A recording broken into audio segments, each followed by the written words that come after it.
සුබ දවසක් කියලා ප්‍රාර්ථනා කරනවා ඔයාලා හැමෝටම. ඉතින් අදත් වෙනද වගේම ගොඩක් ආදරෙන් පිළිගන්නවා ඒෂියන් නැට් කිචන් YouTube channel එකට. brownies කියලා කියන්නේ ලොකු පොඩි අපි හැමෝම ගොඩක් කන්න ආස හරිම රසවත් කෑමක්නේ. ඉතින් ඔයාලට මතක ඇති මම කලින් chocolate brownie එකක් හදන වීඩියෝ එකක් අප්ලෝඩ් කළා. මේ තියෙන්නේ ඒ වීඩියෝ එක. ඉතින් ඒ වීඩියෝ එක බලපු නැති කවුරු හරි ඉන්නවා නම් මේ වීඩියෝ එකට පහලින් මම link එක දාන්නම්. එතනින් ගිහලා ඔයාට බලන්න පුළුවන්. ඉතින් අපි හැමෝම කන්න ආසමේ chocolate brownies බිත්තර පාවිච්චි කරන්නේ නැතිව ඒ වගේම chocolate පාවිච්චි කරන්නේ නැතිව විනාඩි 2ක් වගේ ඉතාමත් කෙටි කාලයක් ඇතුළත ගොඩක් රසට හදාගන්න ක්‍රමයක් තමයි අද වීඩියෝ එකෙන් ඔයාලට බලා ගන්න පුළුවන් වෙන්නේ. ඉතින් මුලින්ම කියන්න ඕනේ මම අද මේ brownie එක බේක් කරගන්නේ මයික්‍රෝවේව් oven එකේ. ඒ නිසා මම මෙන්න මේ වගේ මග් එක තමයි අද brownie එක හදාගන්නේ. ඉතින් අපි මේ සඳහා ගන්න මේ මග් එක අනිවාර්යයෙන්ම රසණයට හොඳින් ඔරොත්තු දෙන මයික්‍රෝවේව් සේෆ් මග් එකක් වෙන්න ඕනේ. ඒ වගේම අපි ගෙදර නිතර පාවිච්චි කරන මෙන්න මේ වගේ අඬු කෝප්පෙක උනත් අපිට මේ brownie එක ගොඩක් හොඳට හදාගන්න පුළුවන්. ඉතින් මම මේ අඬු කෝප්පේ හදාගත්ත brownie එකත් ඔයාලට වීඩියෝ එක අවසානයේට පෙන්නන්නම්. මෙන්න මේ වගේ මොකක් හරි ඩිසයින් එකක් තියෙන අඩු කෝපයක් ඔයාලා තෝරගනිද්දි අනිවාර්යයෙන්ම බලන්න මේ print එක වෙනින්ම print කරලා තියෙන එකක්ද කියන එක ගැන. ඒ කියන්නේ උඩින් වෙනින්ම ස්ටිකර් එකක් වගේ නම් මේ අලවලා තියෙන්නේ. මේ අඩු කෝපය අපි තෝරගන්න එක සුදුසු නැහැ. නමුත් මම දැන් හදන මේ brownie එක හදාගන්නේ මේ සුදු පාට මග් එකේ. ඉතින් එහෙනම් අපි බලමු මේ brownie එක හදාගන්න අපිට මොනවද අවශ්‍ය වෙන දේවල් ටික කියලා. මුලින්ම පාන් පිටි මේස හැඳි 3ක් මම මෙතන අරන් තියෙනවා. ඒ වගේම කොකෝවා පවුඩර් මේස හැඳි 2ක් මම අරන් තියෙනවා. සුදු සීනි වලින් මේස හැඳි දෙකකුත් මම මෙතන අරන් තියෙනවා. මෙතනදී ඔයා ගන්න සීනි එක ලොකු යට නැති ගොඩක් පොඩි යට තියෙන සීනි එකක් තෝරගන්නව නම් ගොඩක් හොඳයි. එහෙම නැත්නම් අපි ගන්න සීනි ටික බ්ලෙන්ඩ් කරලා වුණත් අපිට අරගන්න පුළුවන්. සුදු හරි දුඹුරු හරි ඔයාට කැමති වර්ගයක සීනි එකක් මේකට ගන්නත් පුළුවන්. ඒ වගේම ලුණු කුඩු පිංච් එකක් වගේ චූටි ප්‍රමාණයකුත් අපිට අවශ්‍ය වෙනවා. මෙතන fresh milk මේස හැඳි 3ක් මම අරන් තියෙනවා. ඉතින් ඔයා ළඟ fresh milk එක නැත්නම් කිරිපිටි දිය කළා වුණත් මේස හැඳි 3ක් වෙනකල් හදාගන්න පුළුවන්. ඒ වගේම මෙතන හොඳින් දිය කරගත්ත බටර් මේස හැඳි 2ක් මම අරන් තියෙනවා. මෙතනදී බටර් වෙනුවට මාජරින් ගී එහෙම නැත්නම් වෙනත් තෙල් වර්ගයක් උනත් ඔයාලට මේස හැඳි 2ක් පාවිච්චි කරන්න පුළුවන්. ඒ වගේම වැනිලා එසන්ස් තේ හැඳි කාලක් වගේ චූටි ප්‍රමාණයකුත් අපිට අවශ්‍ය වෙනවා. බේකින් පවුඩර් අනිවාර්ය දෙයක් නෙමෙයි. නමුත් පිංච් එකක් වගේ චූටි ප්‍රමාණයක් අපිට ඕන නම් පාවිච්චි කරන්න පුළුවන්. ඒ වගේම brownie එක උඩට දාගන්න මේ වගේ chocolate chips ටිකකුත් මම අරන් තියෙනවා. නමුත් මේකත් අනිවාර්ය දෙයක් නෙමෙයි. ඔයා කැමති නම් විතරක් එකතු කරගන්න. මේ රෙසිපි එක වීඩියෝ එකට පහලින් description එකෙත් මම දාලා තියෙනවා. ඔයාට එතනිනුත් බලා ගන්න පුළුවන්. ඉතින් මම මුලින්ම කරන්නේ මම brownie එක හදාගන්න ගන්න මග් එකට සීනි මේස හැඳි දෙක මේ විදිහට මුලින්ම දාගන්නවා. ඊළඟට පාන් පිටි මේස හැඳි 3ත් මේ විදිහට දාගන්නවා. ඊළඟට කොකෝවා පවුඩර් මේස හැඳි 2 වගේම ලුණු පිංච් එකක් වගේ චූටි ප්‍රමාණයකුත් දාගන්නවා. ඒ වගේම බේකින් පවුඩර් පිංච් එකක් වගේ චූටි ප්‍රමාණයකුත් මම දාගන්නවා. මම මුලින් කිව්වා වගේ මේක අත්‍යවශ්‍ය නැහැ. ඔයා කැමති නම් විතරක් එකතු කරගන්න. දැන් මේ සේරම ටික එකට මේ විදිහට ගෑරුප්පුවකින් හරි එහෙම නැත්නම් කුඩා හැන්දකින් හරි මේ විදිහට හොඳින් කලවම් කරගන්න ඕනේ.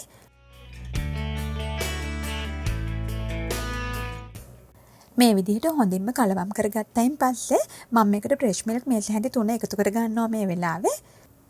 දැන් නැවතත් මේ විදිහට හොඳින් කලවම් කරගන්න ඕනේ. ඉතින් ඒ අතරතුර වැනිලා එසන්ස් එකනොත් ඒ හැඳි කාලක් වගේ චූටි ප්‍රමාණයක් මම දාගන්නවා.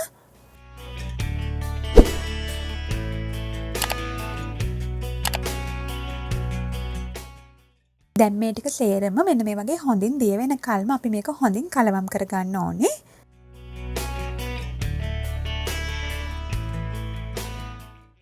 ඊළඟට මම මේ විදිහට හොඳින් දී කරගෙන අරන් තියෙන බටර් මේස හැඳි දෙකත් මේ වෙලාවේ එකතු කරගන්නවා. දැන් මෙන්න මේ විදිහට බටර් ටිකත් හොඳින් මිශ්‍ර වෙනකල්ම මේක හොඳින් කලවම් කරගන්න ඕනේ. ඉතින් මම මුලින් කිව්වා වගේ ඔයාලට බටර් වෙනුවට ගී හරි එහෙම නැත්නම් මාජරින් හරි වෙනත් තෙල් වර්ගයක් හරි ඒ ඕන එකක් පාවිච්චි කරන්න පුළුවන්. ඉතින් අවසානයේට මෙන්න මේ වගේ හොඳ chocolate lava එකක් වගේ තමයි මේ මිශ්‍රණය තියෙන්න ඕනේ. දැන් brownie එක මතු පිට මේ විදිහට එක ගානට හදාගෙන මග් එක වටේට ගෑවිලා තියෙන ඒවා මේ වගේ ටිෂු එකකින් හොඳින් අයින් කරගන්න ඕනේ.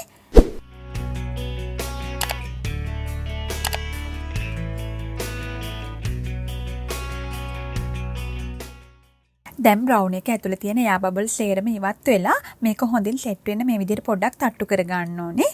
දැන් අවසානයේට මම අරන් තියෙන චොක්ලට් චිප්ස් ටිකත් මේ විදිහට උඩින් දාගන්නවා. ඉතින් මෙතනදී චොක්ලට් චිප්ස් වෙනකොට අපි සාමාන්‍ය කන්න ගන්න චොක්ලට් එකක් උනත් චුට්ටියට කපලා දාගන්න පුළුවන්. ඒ වගේම නට්ස් වර්ගයක් උනත් අපිට කැමති නම් දාගන්න පුළුවන්. දැන් මේ විදිහට හදාගත්ත මගේ මග් බ්‍රවුනි එක බේක් කරගන්න තමයි මම ලෑස්ති වෙන්නේ. මම දැන් මේක මයික්‍රෝවේව් එකේ හරියටම විනාඩි 1:00ක කාලයක් හොඳින් බේක් කරගන්නවා. ඉතින් අපිට මේක මේ වෙලාවේ මයික්‍රෝවේව් එකේ විතරක් නෙවෙයි ලිපේ උනත් ගොඩක් හොඳට බේක් කරගන්න පුළුවන්.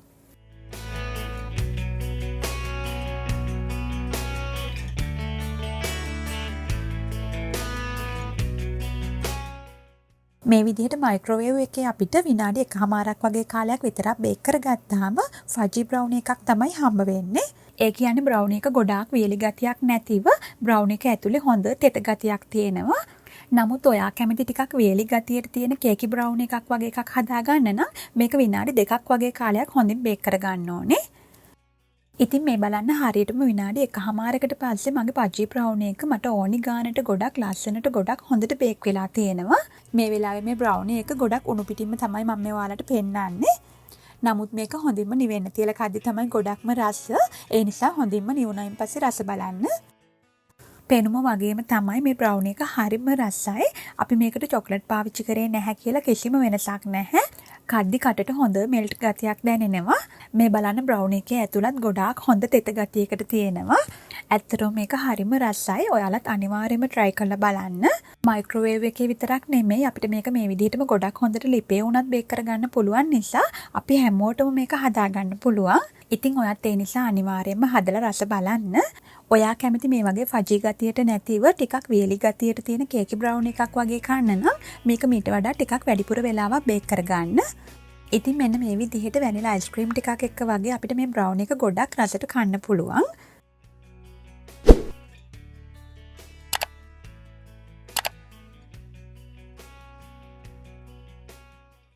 ඉතින් මේ තියෙන්නේ මම ඔයාලට මුලින්ම පෙන්නුවා අනිත් මග් එකේ කලින් හදාගත්ත බ්‍රවුනි එකක්. මේ බලන්න ඒ කෝපේ හදාගත්ත බ්‍රවුනි එකත් කිසිම වෙනසක් නැතිව ගොඩක් හොඳට තියෙනවා අපිට බලා ගන්න පුළුවන්. ඒ නිසා ගෙදර තියෙන මේ වගේ අඩු කෝප්පයක උනත් අපිට මේ බ්‍රවුනි එක ගොඩක් හොඳට හදාගන්න පුළුවන්. අපිට හිතුණු ගමන් විනාඩි 2ක් වගේ ඉතාමත් කෙටි කාලයක් ඇතුළත භාජන ගොඩක් ප්‍රමාණයක් පාවිච්චි කරන්නේ නැතිව මෙන්න මේ වගේ ගොඩාක් රස බ්‍රවුනි එකක් හදාගන්න පුළුවන්. ඉතින් මම අද ඔයාලට මේ කියලා දුන්න බ්‍රවුනි එක මයික්‍රෝවේව් එකේ නැතිව ලිපේ බේක් කරගන්න විදිහත් ඔයාලට වීඩියෝ එකක් ඕනේ නම් පහලින් අනිවාර්යයෙන්ම කමෙන්ට් එකක් දාන්න. ඒ වගේම ඔයා අද මගේ මේ වීඩියෝ එකට කැමති නම් ලයික් එකක් දාන්න, කමෙන්ට් කරන්න වගේම තවත් යාළුවන්ට බලන්න මේ වීඩියෝ එක හැකිතාක් ෂෙයා කරන්න. මේ වගේ වෙනස්ම විදිහේ රසවත් වීඩියෝස් බලන්න channel එක subscribe කරලා bell icon එකත් click කරලා තියාගන්න. තවත් මේ වගේ වෙනස්ම විදිහේ අලුත් වීඩියෝ එකකින් අපි ඉක්මනින්ම හම්බ වෙමු. ඔයාලට සුබ දවසක්.